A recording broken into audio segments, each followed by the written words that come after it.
마음 문을 활짝 열고 말씀을 대하겠습니다. 그래서 옆 사람과 부활의 인사를 나누죠.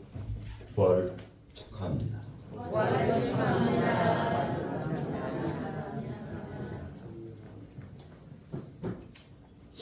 오늘은 부활주일이면서 봄의 6번째 절기인 고구입니다. 고구가 뭐죠? 곡식에 필요한 비가 내린다는 절기입니다. 이때 못자리를 하죠. 고구 때는 나무에 물이 한참 오르는 시기이기도 합니다. 그래서 그 고로쇠 나무의 수맥을 받아 먹으면 위장병이 낫는다고 합니다.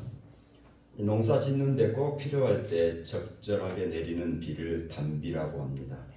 이스라엘은 우리하고 달라서 가을부터 봄까지 농사가 진행됩니다. 우리나라와 반대지요. 가을에 밭 갈고 씨 뿌려서 봄에 곡식을 거둡니다.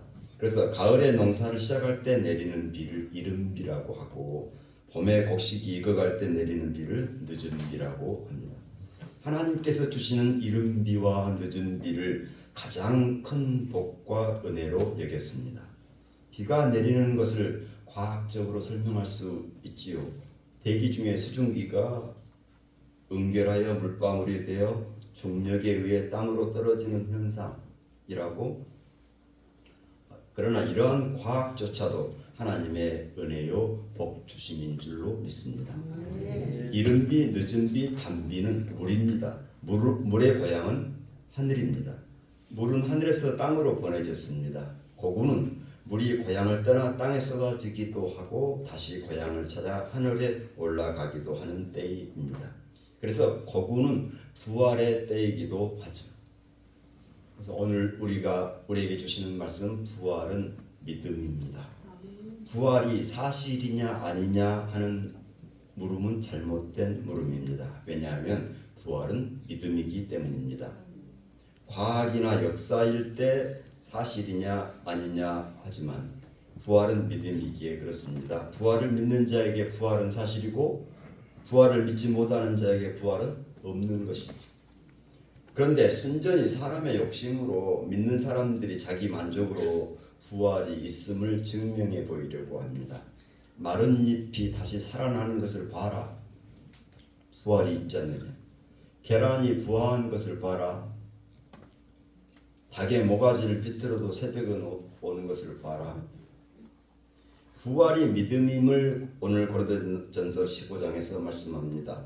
성경에 기초한 믿음대로 그리스도께서 우리 죄를 위하여 죽으시고 장사 지낸 바 되셨다가 사흘 만에 다시 살아나사 게바에게 오시고 12제자에게 500년 형제에게와 야고보에게와 모든 사도에게와 맨 나중에 만삭되지 못하여 남자 같은 내게도 보이셨다.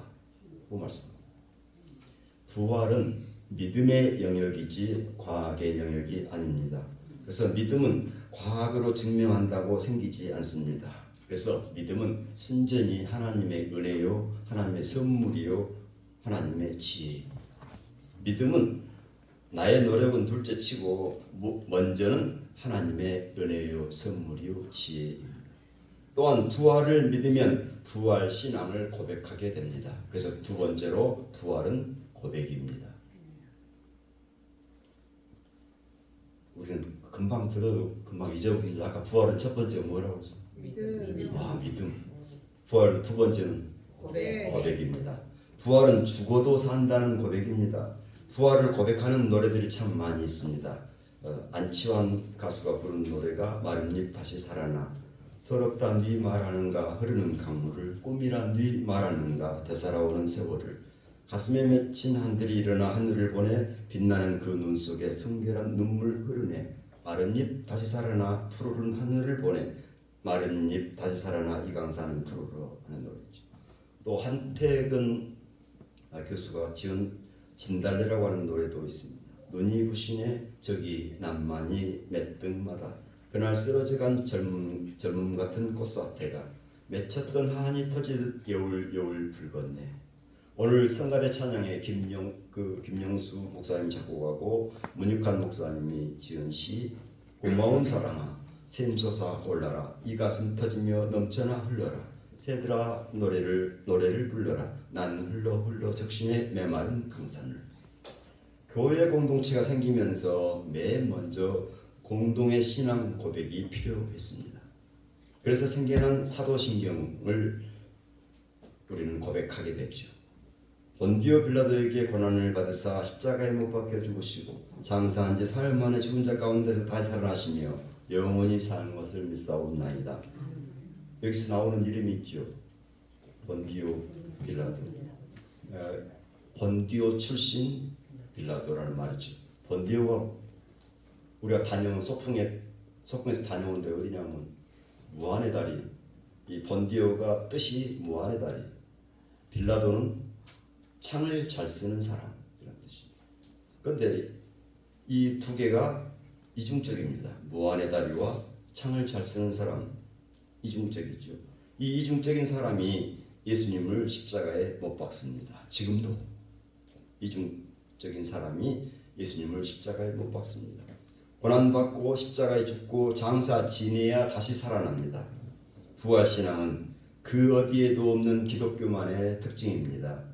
오늘 봉독한 욥기 19장 25절 말씀, 내가 알기에는 나의 대속자가 살아계셔서 마침내 그가 땅 위에 서실 것이라. 그래서 이 욥기를, 이 말씀을 부활절마다 봉독하게 됩니다. 욥은 인간의 순환과 고난과 역경의 대명사입니다. 욥은 철저하게도 절망의 끝자리에 서 있었습니다. 이 욥의 억울하고 처절하고 극심한 고난에 대한 문제의 해답은 하나님이 준비하신 부활이 있어야 했습니다. 그래서 욥기는 이 부활절마다 읽혀지는 성구이기도 합니다. 대속자는 인간과 하나님과 소송에 개입하여서 인간을 변호하고 대변자 역할을 맡아줍니다. 욥의 고백은 비록 자기가 죽게 되어도 대속자는 살아계셔서 자기를 회복시키리라고 고백합니다. 그래서 부활은 고백입니다. 이 땅에 오신 예수님 이전의 사람들은 이 부활을 생각하거나 사고하거나 상상할 수 없었습니다. 그러기에 부활신앙은 과히 혁명과도 같은 것이었습니다. 이 지상의 예수님께서 부활을 수도 없이 가르치셨고 부활을 사셨고 부활을 몸소 보이셨습니다. 부활을 고백함으로 부활 믿음이 있고 부활 믿음은 부활을 고백하게 합니다. 부활을 고백하는 사람들은 이제 부활을 생활에서 살아내게 됩니다. 그래서 부활은 세 번째 생활입니다. 부활은 생활입니다. 부활은 우리가 살아내는 새 삶, 새로운 생활입니다. 부활을 살아내는 사람들을 오늘 마가복음 말미에서 부활을 최초로 목격한 증인들로서 세 여성의 이름을 증언합니다. 막달라 마리아와 야고보 어머니 마리아와 살로메. 살로메의 뜻은 평화라는 뜻이고요. 이 마리아라고 하는 뜻은 높여진 자, 평화를 위해서 일하면 높여진다 하는 말씀이죠. 그래서 이 메시지를 우리에게 주고 있습니다. 평화를 위해 생활하면 부활을 살아내는 것입니다. 우리 생활에 평화가 없다면 부활을 사는 것이 아닙니다. 부활을 사는 것 그리 어려운 일은 아닙니다. 생활 속에서 평화의 언어, 생명의 언어, 사랑의 언어를 쓰는 것입니다.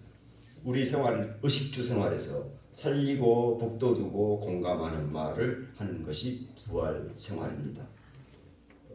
김창욱 교수가 강연에서 자주 하는 말인데요.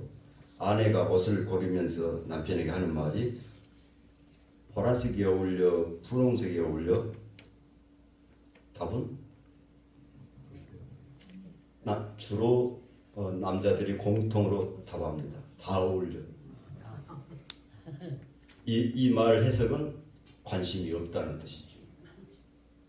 그래서 김창옥 교수가 답을 내놓았습니다. 답을 내놓았는데 남자들은 무조건 이것을 따라서 하고 외우십시오. 생각하려고 하지 말고 외우십시오. 보라색은 어려 보이는데 분홍색은 날씬해 보여. 외우셨습니까? 시작. 그걸 못 외워. 우리 그 최수종 집사가 하이라 집사에게 식탁에서 말합니다. 나는 반찬이 없어도 히라시만 있으면 밥을 먹을 수 있어.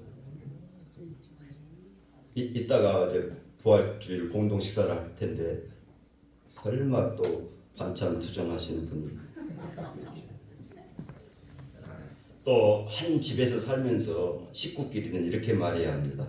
집이 뭐가 중요해? 이 집에 네가 사니까 중요한 거지. 연습 한번 해봅시다. 집이 뭐가 중요해? 이 집에 네가 사니까 중요한 거지. 내가 사는 게 중요하다는 애들이 어떤 사람 지난주 금요일 날 헌법재판소에서 그 두 재판관이 퇴임을 하면서 그 두 사람 다 퇴임사가 아주 인상 깊었습니다. 문영배 재판관은 헌재가 결정을 내리기 위해서 세 가지 소통 과정이 필요하다고 당부했습니다. 첫 번째는 경청입니다. 남의 의견을 잘 듣는 일입니다. 두 번째는 성찰입니다. 스스로 돌아보는 일입니다. 세 번째는 존중입니다. 결정에 대해서 존중. 이미선 재판관은 퇴임사 말미에 이런 말을 했습니다. 지금의 제가 있기까지는 하나님의 은혜였습니다. 우리가 부활의 언어 생활로 말미암아서 나도 살고 이웃도 살리는 부활 생활이 있기를 축원합니다. 부활 믿음을 주신 하나님, 부활을 믿음으로 주님과 하나 되게 하옵소서. 부활 고백을 주신 예수님, 부활을 고백함으로 부활을 살아내게 하옵소서. 부활 생활을 주신 성령님, 부활의 언어 생활을 통하여 평화를 이루어가게 하옵소서. 부활의 주 예수님 이름으로 기도드립니다. 아멘.